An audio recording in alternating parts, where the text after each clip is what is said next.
All right, everyone, we're about to dive into one of the most powerful stories I've ever come across. It's from the Avatamsaka Sutra, and it's this incredible tale about what radical generosity really looks like, and how one person's compassion can, literally change the entire world. You know, it's a question that feels, well, more relevant today than ever, right? But what if the answer isn't some new strategy or a complicated political plan? What if it's something way older? An ancient story. A story that basically suggests the most powerful force for change out there is just one person's boundless compassion. And that's exactly what we're going to get into. Okay, so our story kicks off with this young seeker. His name is Sudhana, and he is on this epic journey to figure out what enlightenment is all about. He's traveled far and wide, and he's just arrived before this incredibly wise and powerful being, a night goddess with the most amazing name, opening and displaying all tree flowers. And Sudhana's question, wow, it's just so universal. He's basically asking what we all ask at some point, right? He's saying, look, I've set my heart on this. I want to help. I want to make a real difference. But how? How do you actually turn that good intention into real, effective action out in the world? It's a question for the ages. So you might expect the night goddess to just give him a lecture, a list of do's and don'ts. But she doesn't do that. No. Instead, she does something much more powerful. She reaches way back into her own memory, across just countless ages, to tell him a story. And get this isn't just some random parable. It's a personal account. It's the story of the very path that led to her own liberation. And she starts by setting this really grim scene. She says, imagine a world, long, long ago, a kingdom that was just completely overwhelmed by what the sutra calls the five turbidities. We're talking about a time of absolute, total despair. A place plagued by constant conflict, rampant greed, famine, just a complete spiritual decay. Just look at this contrast. It's staggering. Before this one king shows up, the land was basically a hell realm. People were violent and killing each other. The land was totally barren. But after him, it's like a paradise. Suddenly people are compassionate. The earth is fertile. And, this is the wild part, the trees literally start growing fine clothes for everyone. What? The big question is, what on earth happened? Well, the answer lies with the hero of her story. This king with an incredible name, King All Dharma Sound, Perfect Canopy.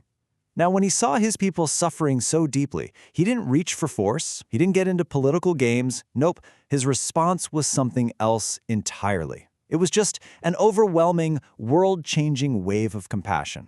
And this was the heart of it all. This was his motivation. He looked out at his people, and he didn't just see subjects to be ruled. He saw sentient beings trapped in this huge, great ocean of rebirth, and he just felt this overwhelming, urgent need to ferry them across to safety, to enlightenment. And that was just one of 10 great compassionate vows he made, a profound promise to just serve. So what did he do? His response was this: radical, escalating generosity. It started with material wealth.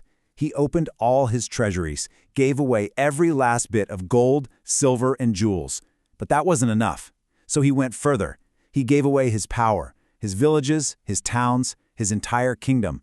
And then finally, in the most ultimate act of selflessness you can imagine, he offered his own body, his head, his eyes, his flesh, his bones, to anyone who needed them. He held absolutely, positively nothing back.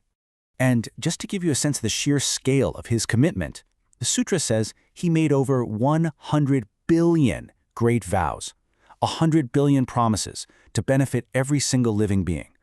Think about that. This goes so far beyond charity. This was a complete and total reorientation of his entire existence. All of it pointed towards the well-being of others. And here's the kicker. Here's the truly crucial point. According to this story, the king's ultimate selfless giving had this miraculous effect. It wasn't just that the people he helped felt better. No, his compassion literally healed the land itself. It transformed that barren, hellish wasteland into a lush, thriving paradise. His love changed reality. Okay, so at this point, Sudhana is just listening, completely captivated. And this is where the night goddess brings it all home. She's about to drop a series of stunning revelations that are going to connect this ancient, forgotten story directly to what's happening in that very room, right in that present moment. She leans in, and she explains that this was so much more than just a story. This wasn't some dusty old legend she was just recounting for fun. The characters in this tale, they weren't just random figures from the past. And their true identities, well, they're about to change everything. First, the king. You remember him? The selfless hero who gave away literally everything? Well, it turns out he was a past incarnation of the ultimate Buddha, Vairochana.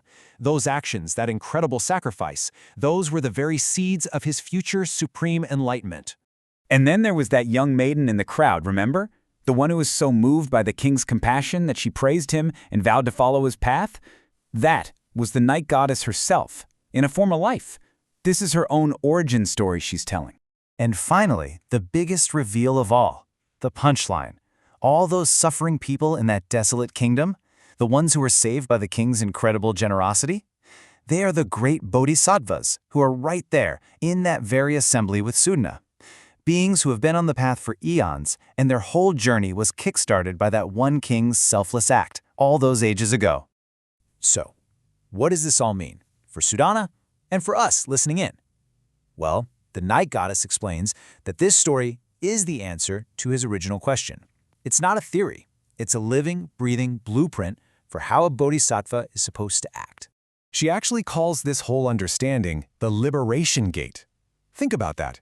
The story itself is the teaching. It's the key. It's a map that shows how one single being, through complete and utter selfless dedication to others, can not only save an entire world, but can also achieve supreme wisdom in the process.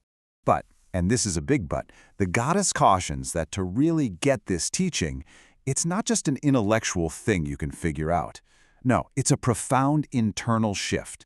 It requires us to cultivate a heart of really deep compassion, a mind that's totally free of envy and greed and deception, and maybe most importantly, the courageous will to actually act, to do the work always for the sake of everyone else. So, if there's one core lesson to take away, it's this. The path of a bodhisattva isn't about escaping the world. It's not about your own personal salvation or retreating from all the suffering out there. It's about turning around and running towards the fire. It's about serving the world so completely, so selflessly, that you end up transforming both the world and yourself along the way. Look, the king story is obviously an extreme example, right? But the message itself is timeless. The most powerful force for change we have is selfless compassion. And that leaves us with a really profound question, one to sit with. In our own lives, in our own world, with all its chaos, what does it really mean for us to give?